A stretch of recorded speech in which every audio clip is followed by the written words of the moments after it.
Welcome back to the Unlimited Podcast. Today we have a super special guest, one of the most iconic street artists in the game right now, my boy Whisbe. He's got some of the dopest pieces out there, man. We met so long ago. It's been a while since I've seen my boy, but welcome back, bro. It's good to see you. Good to see you too, Yeah, man. It's been too long. It has. But I mean, you're traveling the world making all these crazy pieces. I mean, some of the stuff he just showed me was insane, man. I mean, you're just always doing these big crazy projects, man.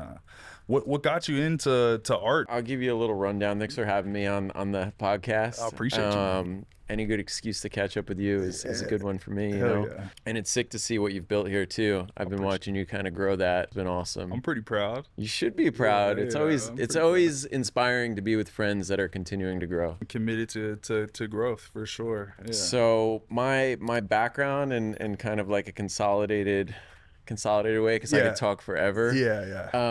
Is you know, I grew up doing art and loving art, not knowing that I loved art. Right. You know, the only thing in school growing up that kind of kept my attention was doodling and drawing. Like in math class, I'd be drawing. In science class, maybe I'd be blowing things up. But like, you know, in history class, I'd be drawing and stuff, and I'd be focused on all the art and extracurricular classes as well.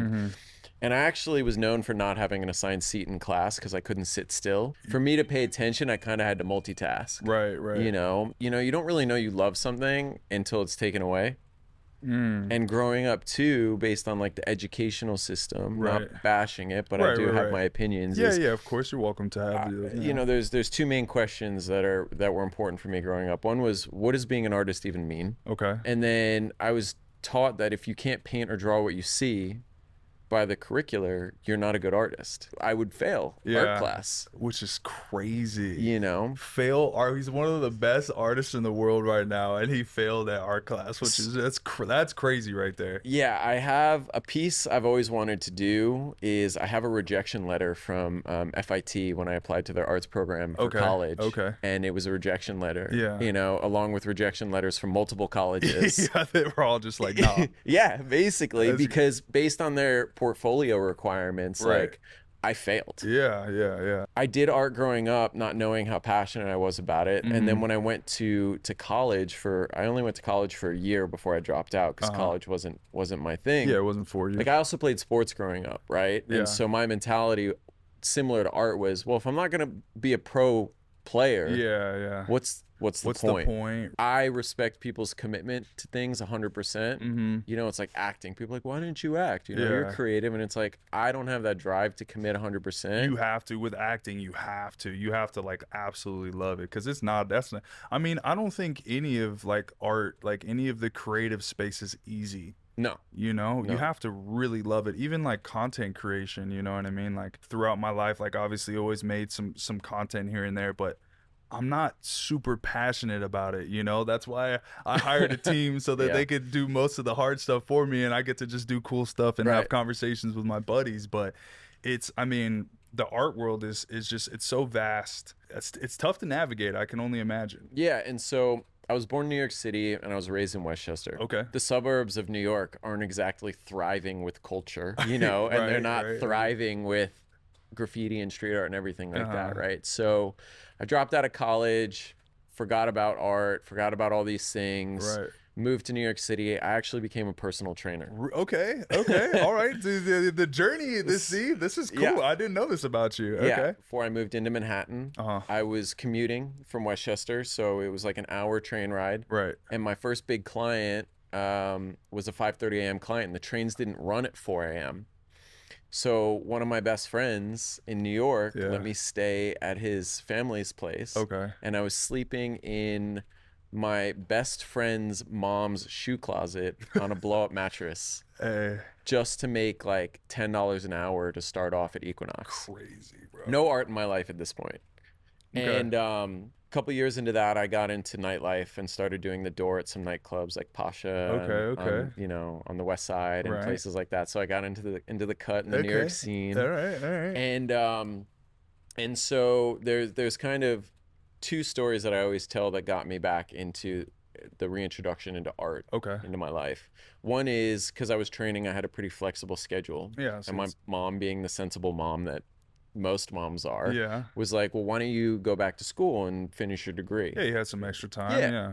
So I was like, okay. So I went to SVA. I signed up for part time, so it didn't involve a full application because I Right. was low key like a little afraid of getting To get rejected your again. reject. Yeah. Okay. Okay. Um, and so I took art history and silk screening class, Okay. and I fell asleep in the art history class, Yeah. Okay. and the silk screening class like blew my mind. Right. And so I had class once a week, and I was in the studio 7 days a week. And Oh. it just It lit the flipped that fire. switch, and I didn't realize how much I loved the creative process and all of those things Yeah. from when I was a kid until it was taken from me, or Yeah. I gave it up, I should Right. say, Right. you Right. know, and then I got reintroduced to it. That's actually, I mean, that's really cool, you know what I mean? That it was just completely out of your life. Yeah. And mom's was like, you know, why don't you go, yeah, a little nudge, nudge, and then look at you now. Yeah. That's really cool, man. Shout outs to moms, Shout out man. to moms and Yeah, supportive family members absolutely. and supportive anyone. Part of that story too is a buddy of mine I rode motorcycles with Okay. was a big graffiti artist. Right.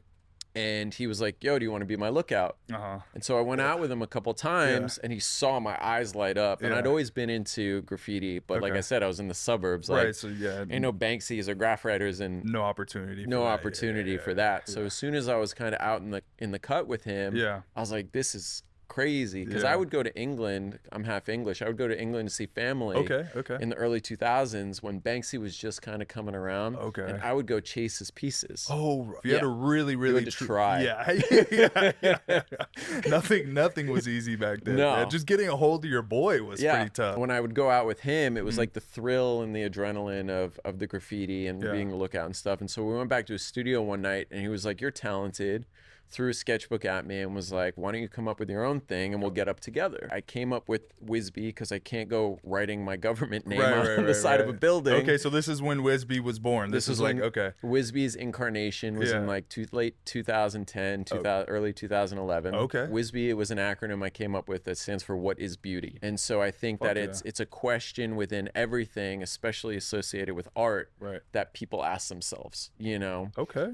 Who is beautiful? What is beautiful? Like, who are we? What is it? What am I looking at? Like, it's just commentary amongst ourselves. Yeah, so like beauty is in the eye of the beholder kind of thing. Right. Yeah. So I always try to incorporate some intention in everything that I do as my Easter eggs, you know? Yeah. And so I'd use the studio at School of Visual Arts to do my silkscreen posters. Okay.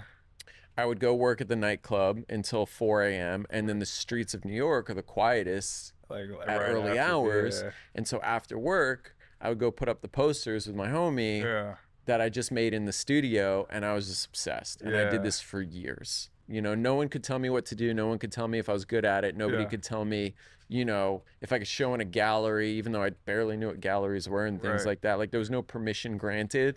You know, it was kind of like taking opportunity or like just for the thrill of it. Yeah, you were doing it for the love of the art. Like, you really enjoyed the process, which I think is such an important thing in anything that you do. You know, like football. When people ask me about, you know, do you miss the game? I do miss games, but I miss the process way more. I love practice. My workouts, my off-season workouts with like other guys who were in the league.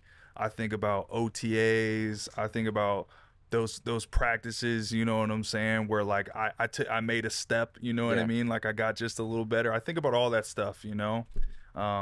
So the process is just so important, man, and you really just dove so deep into it, which is amazing. I was obsessed. Yeah. And New York, it's just like, I just love New York. You know, I'm a diehard New York. I grew up watching the Yankees, Giants, like the grit of the city, moving back as soon as I could, and just kind of like living and being whoever I wanted to be there.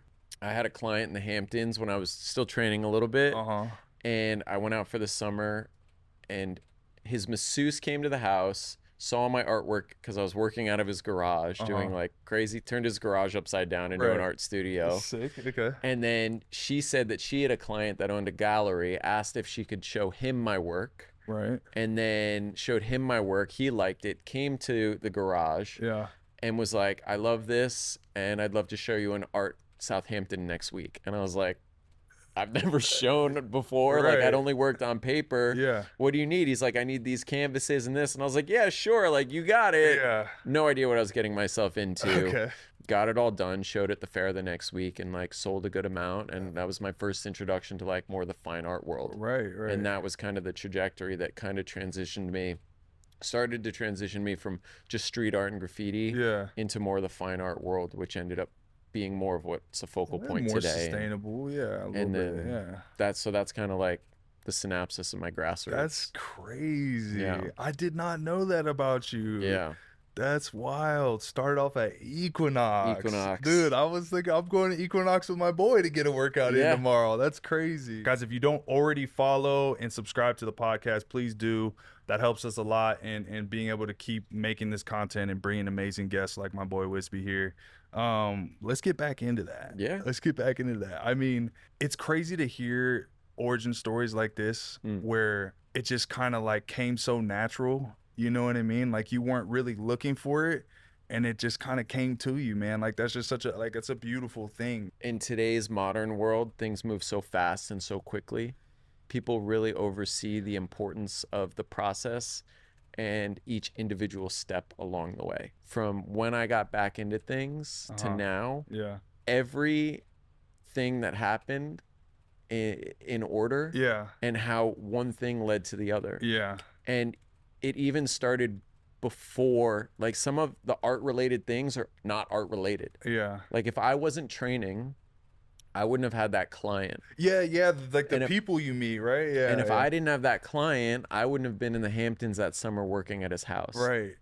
I wouldn't have met the masseuse that introduced me to the gallery, the gallery that came over, you know, that showed me here and there. And like everything is just over the almost 15 years now since I've been doing this.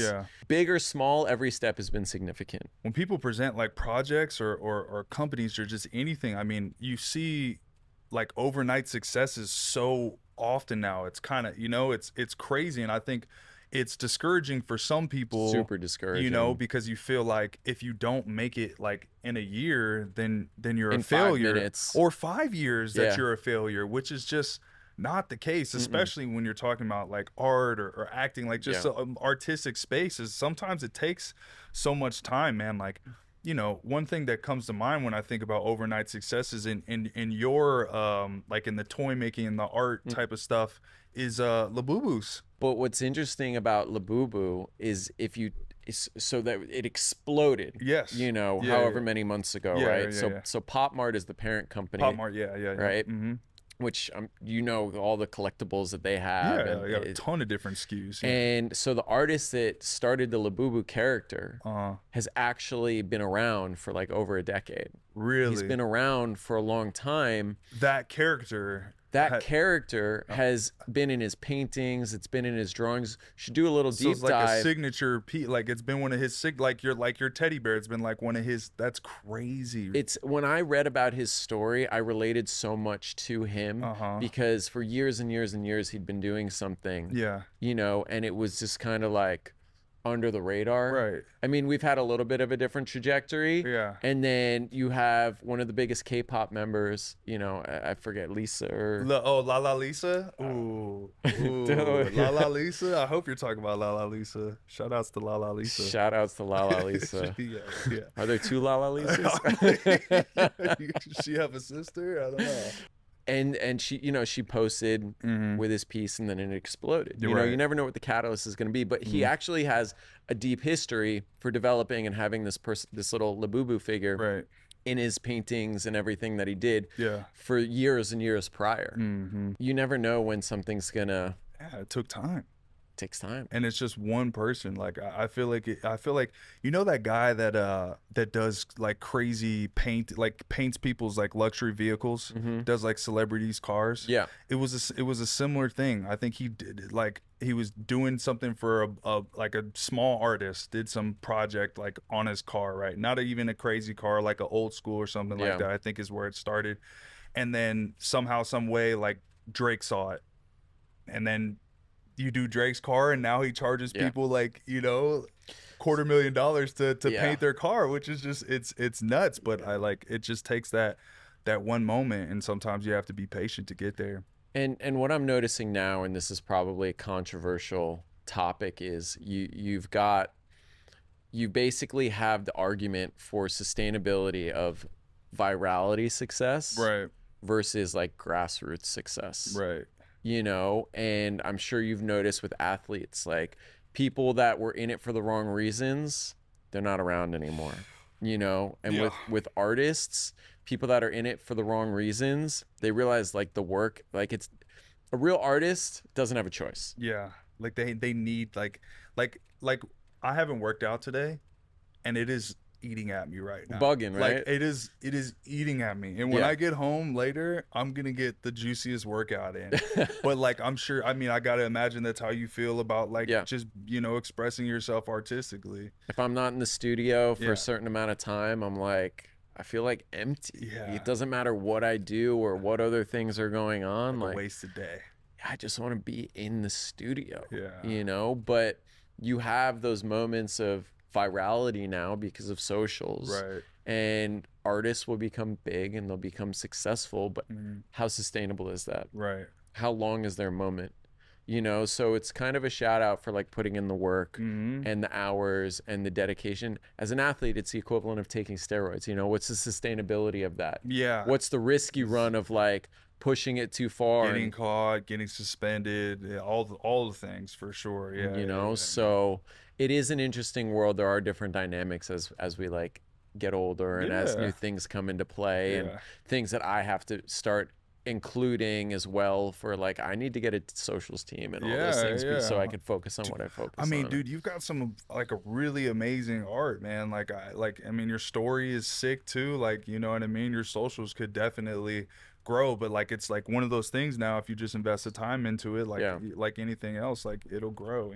But um speaking of like your personal brand and just like obviously this, is this whole podcast is under Cash Cards Unlimited, my trading card shop. Like, so a lot of our conversations are geared around like the collectible space Mhm. and the trading card space. When I thought about like questions for you today, like one of the first things that came to my mind was, did you draw any inspiration from like Pokemon, Yu-Gi-Oh, like Magic the Gathering, like how I was like inspired in a different way, but those things lit a fire in me that led me to anime. I love anime because of all the training arcs, right? Just like one little step at a Yeah. time, getting better. You know what I mean? So like, did you have those type of moments? Do you draw inspiration from those things? Yeah, I mean, all those were, I was born in 88, so like I was kind of in that childhood of when like my best family friend and best friend growing up, her dad actually brought Pokemon to the United States. Really? Yeah. Oh, that's crazy. Yeah. Okay, He sick. Okay. brought Pokemon to the United That's a States. huge thing. Yeah, Yeah. and I'll never forget when I went to their house and they had like the Pikachu VW bug at their house. Oh, that's sick. Like, That's sick. They were full. They were in it. yeah, they in were it. full in it. Yeah. I would wake up every morning when TV show programming was printed in the newspaper or in the magazine or whatever, and it was Yeah. like 7 a.m. before I got on the bus at 7:30 a.m. to go to school. Yeah. I'd be watching Ash and Pokemon. Yeah, You yeah, know, absolutely. Okay. I was a big Pokemon fan. Okay. On the Game Boys when the Game Boys Game came Boy got out. me. Game Boy got me. That's where it really got me, was the Yeah. Game Boy. Yeah, 100%. Game Boy. I was big Yu-Gi-Oh fan. All of those. Big Magic the Gathering fan too. Yeah. I still have like a ton of the cards from when I grew up in the decks, and Yeah. I remember when I wouldn't be able to get a card, like I would figure out anything I could do to try and get one. To trade you know? for it. Yeah, and like to trade for it. Yeah, and yeah. Just the hustle for it, the man. hustle, and Yeah. even I think I've got some Star Wars cards in the collection. That's sick. Some of the there was that baseball game too. There was like an MLB card game that was pretty popular. I think it was just very like They've done era related. They do so many, like there's so many card games. Like I would love to see like a history of trading cards type of like documentary, Yeah. because they've had so many games that have like came and went, and then there's like the ones that have stuck around, the Pokemon, Magic, Yu-Gi-Oh.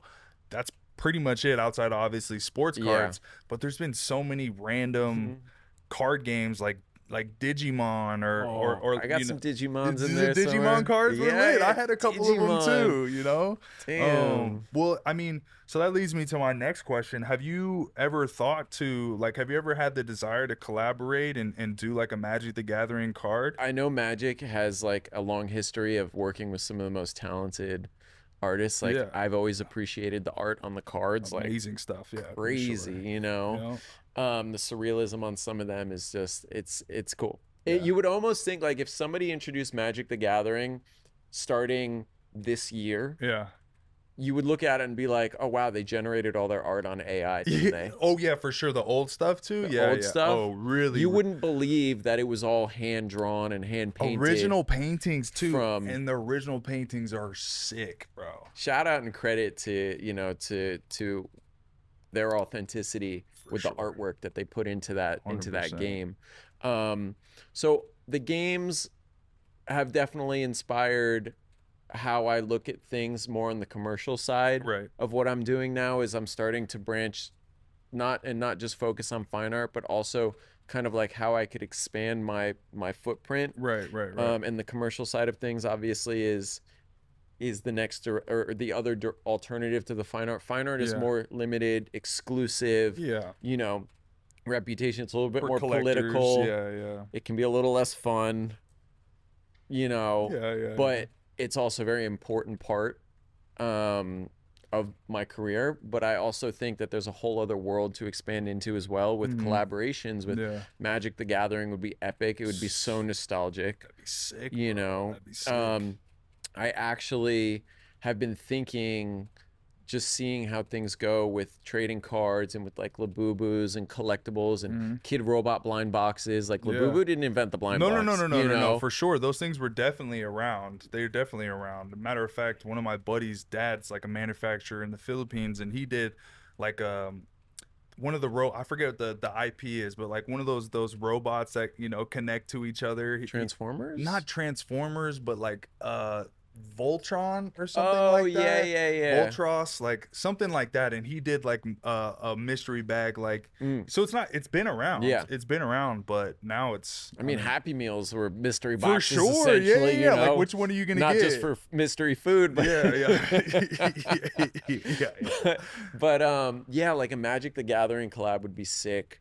You know, but also what I've kind of been thinking about is I did an NFT project in 2021, and I got into them in 2020, kind of before they turned into that whole, you know, it became that whole thing. And what it really solidified was the bears are the perfect muse, and they can become anything, you know. And I created a collection of 11,000 of these digital characters of the bears with different skins and different traits, Yeah, and yeah, you know, yeah. wings or helmets or chrome or translucent. Yeah, yeah, yeah. And I was like, this would be sick to turn into like a collectible blind box series. And I would love to collaborate, you know, either with Pop Mart or like, that would be sick. you Like, know, Pop Mart, if you come on, man, that That's- just it makes too much sense. it makes a lot of It sense. makes way too much sense to do that, especially because like I mean, bro, the teddy Yeah, bears, like you've these got guys. it's so sick. The brand is already there, you know. Yeah. That'd be sick. All right. So speaking of of Magic the Gathering art and being able to you know incorporate what you've built and your art into anything, if you had a if you had a Black Lotus, okay, would you tag it? Would you gummify it, or whatever you want to, you know, would you turn it into a gummy, or would you vandalize it? Outside of like it sacrilegiously like I know, messing damaging up or somebody's art. messing Let's not something say it's up. the original piece. Let's just say you had like The IP. yeah, and you can do whatever you want with it Right. without destroying something original. One thing that I process in working with resin, so this is translucent resin. It's a 2-part epoxy. Yeah. I make the mold for it. I mix it together, and I Right. make these unique sculptures. Right. Is a few years ago I started doing ones where I put objects inside of them. Oh. I've done ones with comic books inside of them. Okay, that's sick. And you know when you get a comic book or a newspaper page wet, it becomes semi-translucent because it's so thin. Yeah, yeah, yeah, yeah. So when you encapsulate the comic book pages into the resin, Right. it creates a translucent effect where you could see through it and both sides of the page, That's sick. no matter how you're looking at I it, can almost see like that. stained glass. Yeah. I And could see so what that. would be sick is actually doing a sculpture and encapsulating these cards inside of the piece. That would be fire. Like when they do those you ever seen those floors that they make? Like When the they resin yeah, like when they tables. raise the resin tables like that. Like some Mhm. that'd be sick. Yeah, Yeah, that'd so be sick. that would be cool. My immediate reaction to that question is encapsulating the the original artwork into the I could resin. see that. Would you? All right. Let's go to a different side of things. We talked about magic. Would you go with the same concept if if it was like Pokemon? So I've actually one of the so for the unique sculptures, I'll go on eBay Uh-huh. and I'll buy Star Wars figurines, Ninja Turtle figurines, Okay. Pokemon figurines, Super Mario. Right. I've done a bunch of them already. Some will just be like new replica pieces, and some will be original toys and collections. Right. And I'll encapsulate the pieces into the resin as well. Okay. All right. And so I think I did. I'll have to double check my archives, but I think I did a Pokemon one where I filled a 12-inch sculpture with like hundreds of miniatures Okay. inside of it. That's sick. That came Hey, out. dude, if you find that, you gotta let me know, Yeah. bro. You think you still have it, or you I- made it and sold it? I made and sold that one. Maybe we'll get something for Dude, I need for back here. That would be sick, bro. I If you think make a I piece think we'll like that, just would be dope. get a little guy to hang out. 100%. We'll leave them there for sure. A little token, I have a Star Wars one, Okay. and a Ninja Turtle one at the studio. Some of them I fall in love with, Right, and you I'm don't want to let go. I'm of like it. I can't sell this. I don't. I wish, dude. I wish. That's sick. So maybe I'll loan one out. I would love to like commission something, dude. You know what I mean? That'd be really cool.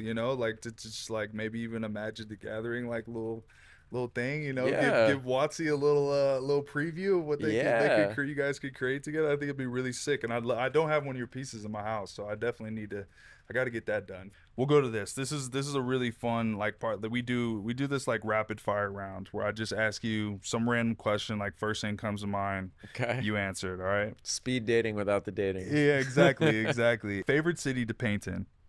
Favorites? I mean, New York. That's what you pretty much answered that earlier, which is New York, Tokyo, or either Barcelona or Berlin. Barcelona's got a sick art scene. When I went out there, I went to a couple of museums. It was beautiful. Dream collaboration. Whoa. That's a good one. Whoa. You can give a couple if you want to. If you don't want to have to, you don't want to pick ones per se. You could throw a couple out there, but with like an artist, the IP, anything. Like collaborating with Warhol or Haring or Basquiat from the pop art, right. Contemporary era. Yeah. Or legends, or honestly, Frank Stella. There you go. Okay. All right.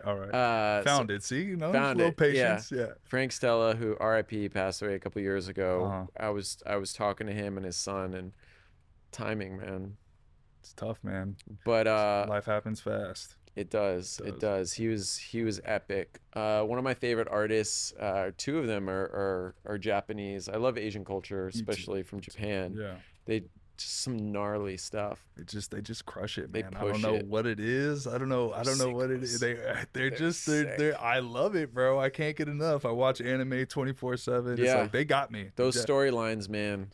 Bro. Like what? Literally. I mean, it's like infinite possibilities. I think that's what makes anime so cool. So there's two big artists that I love over there. One is Hajime Soriyama. Okay. He does like future robot stuff.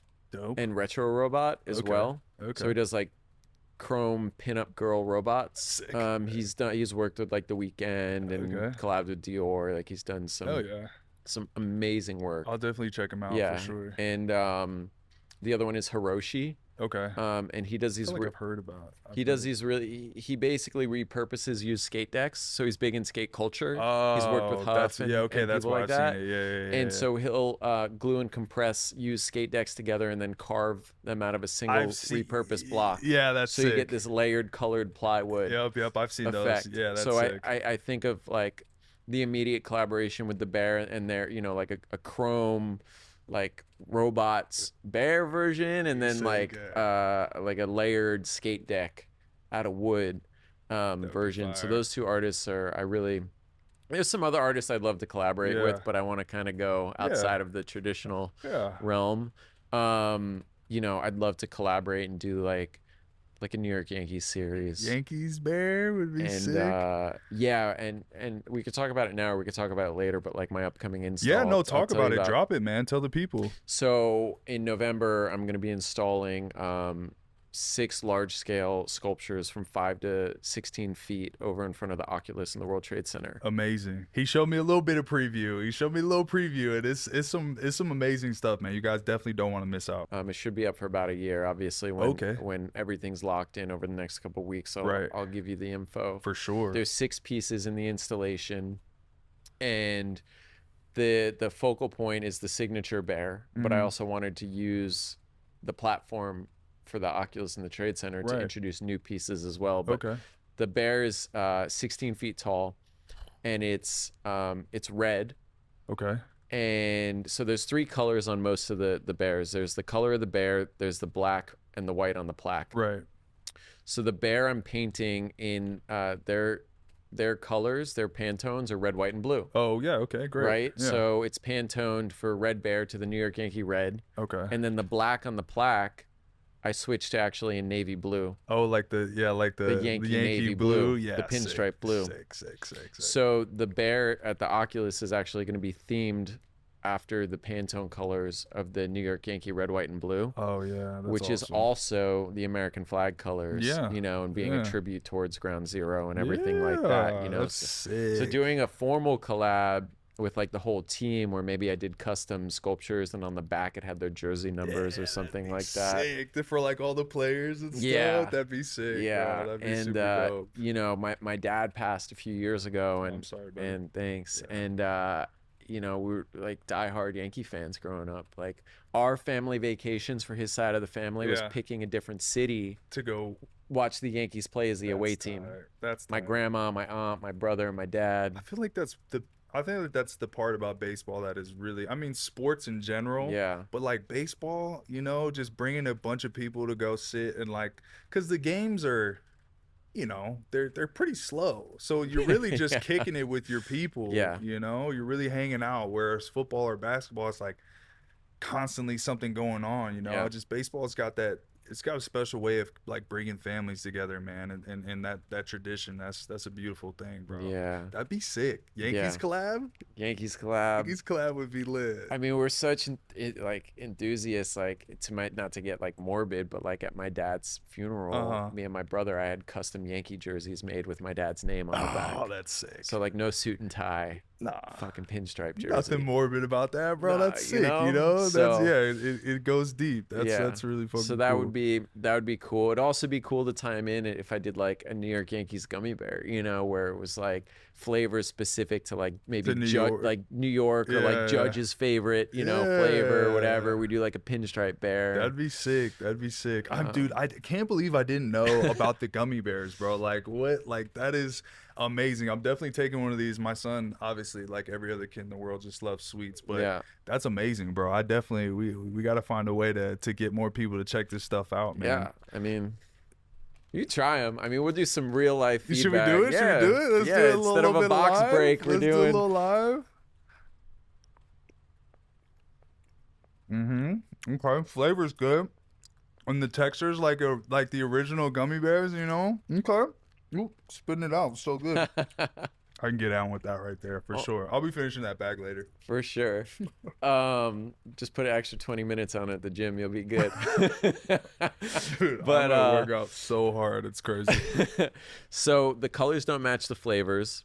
It's to promote equality. Okay. You can't judge a bear by its color. Okay. So there's like an educational component into it. Right. I switched up the plaque. Instead of Department of Corrections, it says Department of Confections. Okay, yeah, that's sick. Yeah, and so it was just some like intentional meaning, and I wanted to make a product for something where I thought there was lacking. Yeah, there's only so many gummy bear like companies out. It's like there's like 2. Yeah, there's literally like 2 gummy bear companies. So you think of water brands, you can name a dozen. Chip brands, a dozen. Right. Energy drinks, you can name a dozen. Easy. Gummy bear brands, you're like, Which is like got to be like the most consistent candy other than like a little ball of chocolate, you know, over the last Exactly. like, you know, whatever Yeah. couple of decades. That's crazy. Yeah, we launched Vandal Gummy Bears. They're live on Amazon and on my website. Hey, So check them listen, out if you we'll want to. have to drop the link. We'll have to drop the link for sure. These are sick. We'll drop the link so you guys can get you a taste of these gummies, man. They are really good. All right. We got a little bit carried away there. The collaborations took us on a journey, which was sick. If you weren't an artist, what would you be doing? Hmm. OnlyFans? No.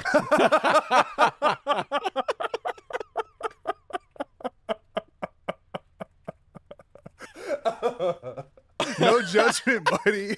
You know, you gotta follow where life's passions take you. You know what I'm saying? Oh, it's good stuff. Tell me you don't see some of these chicks out there and you're like, yeah, I'm down to make a couple $100,000, a couple hundred, Dude, like whatever. I can't imagine that it's the guys that are making that kind of money. It's just different. It is what it is. But yeah, I mean, it is that whole that's like a rabbit hole, bro. You could get into that and really go. let's not get too deep into the OnlyFans discussion.